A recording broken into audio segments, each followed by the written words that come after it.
guys, it's Bren from Kindred Acres, and I'm doing a really totally rough drawing of the backyard food forest. And then eventually I want to really hone in and make a really nice drawing, and maybe even to scale and all that, and maybe even get it printed out. But I just wanted to show, I couldn't fit it all on one page, and this is still not even all of it. Just wanted to show the layout because I think it will help some of you. I know a lot of you are asking for layout ideas and things like that. And this is just kind of the way it flowed for me. So we've got a pawpaw, two pawpaws back here, and an apricot here. So there's a back fence back here. Our property actually goes a little bit beyond that fence, but I haven't done anything back there.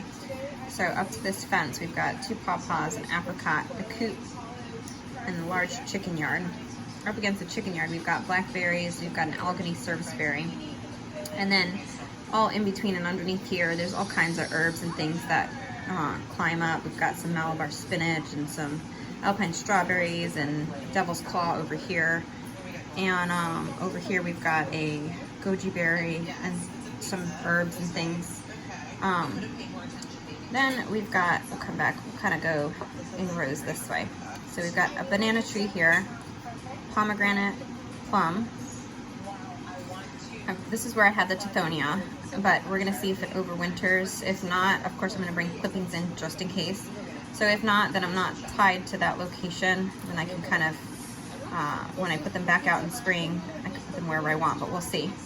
We've got a maypop trellis here, a peach tree here, two hazelnut bushes here, another peach tree here, pear tree, moringa tree, fig, tiny little woodshed with dwarf mulberries here, here, and here.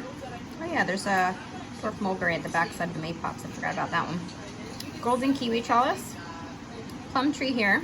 I'm gonna put another fruit tree here. I haven't decided what. I have a long list of trees that I want to add, and it'll be one of those trees. But I haven't decided yet. We got a hedgerow of blueberry bushes here. This is all asparagus that surround that bathtub over here. And peach tree came up in the back. I'm not sure if I'm gonna keep it. It came up on its own randomly, so it's like just, I don't know, squirrel or something left a seed. I might leave it. I don't know. Might not even be great peaches, but probably just leave it. Now down here is where that long, what we call the long garden run. That's where we put most of our annual veggies and herbs and stuff, but there are some perennials mixed in here. This is that big area where that big moringa tree is. We've got a blueberry bush on all four sides and herbs in the middle. We've got some white yarrow, we've got some T-moms, we also got some flowering plants, some daisies. We've got our bee balm and comfrey and all kinds of herbs on each side over here. We've got the ginger lilies and a few other things tied in over here. Now, of course, all in between all of this stuff, especially around this area here, we've got all kinds of herbs, like on the back side here. Right about here, we've got bronze fennel, same for this side to match. We've got some Augustache Korean mint on each side, lemon balm, and I'm sorry, not lemon balm, lemongrass, and Tulsi holy basil, which very easily, readily self-seeds, and all kinds of other herbs and goodies in here. And often in the back here, right about between these plants on the ground and kind of like around back here, our oh my goodness, what are they? The ground cherries. They often come back on their own, and this whole area will fill in with ground cherries. And we also have a long trellis that goes, just a long wall that we use for beans back here. It's not set for just beans, we kind of use it for whatever. Okay, so then this space is a little bit open right over here. I kind of left like a walkway to be able to get back to the chicken yard easily. And then continues on over this way, connecting on the back side of where these blueberries are. I plan to put a little boardwalk that goes around the grape area, and I'm gonna use some sidewalk chalk paint on it so the kids can kind of have a fun space to chalk on.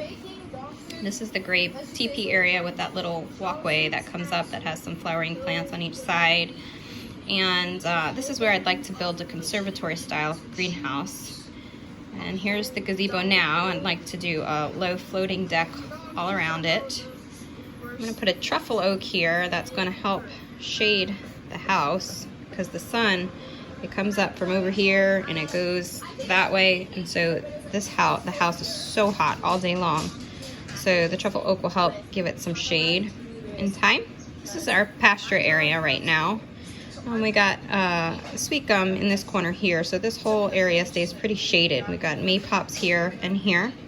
And this is where we use, in the summertime when it's just too hot to be out anywhere else, we do most of our potting and transplants and stuff like that. We leave over here till they adjust, because then they'll have some shade and it'll be cooler for them. And we've got some elderberries along the back here.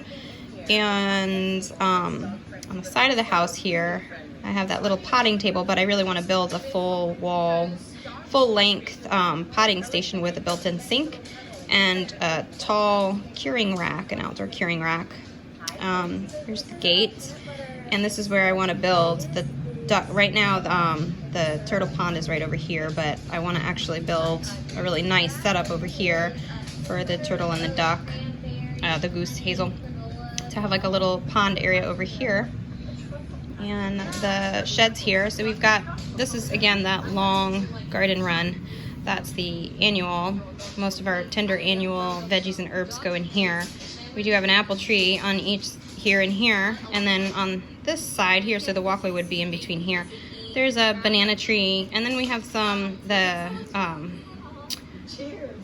Rose of Sharon, that double bloom Rose of Sharon, and a few perennial flowering bushes and things, but most of our annual veggies just kind of go all this whole long run. And then we pop in wherever we have space. We'll pop in, like I usually do, my pumpkins on the ground all through here, and my my watermelons, and there's loofah in there right now, and so we kind of just pop those in wherever we have room to fit it. And there's actually a lot more to it. I kind of condensed it as much as I could to give you an idea of the layout back here. But like I said, this is totally a rough draft. Once I get a nice large size construction paper and can actually draw this to scale, I'll be able to fit all the little fine details in, like the hidden dwarf mulberry and all the herbs that we have in here. And like I didn't even put down in here that we have the alpines and the strawberry patch over here, and there's a huge strawberry patch in here as well. And I didn't put the goji berries, which are here and here, and here. And so like all the little fine details that I didn't put in there yet. When I get a better, like a large piece of paper and, you know, draw it out better, you'll be able to see all that. But just want to give you a little bit of an idea. And this is just the back portion of the food forest. The side yard, the front yard right in front of the house, and then the far front, what we call the far front, completely separate areas. We have loads of stuff up there too, so that's going to be a drawing for another day. Well, anyway, let me know if you have any questions, and as I do a better drawing, I'll be sure to post it, but I figured this would at least spark some ideas and give you guys a little bit of some, I don't know, inspiration maybe. All right. Thank you so much for checking it out, and I hope you have a good evening.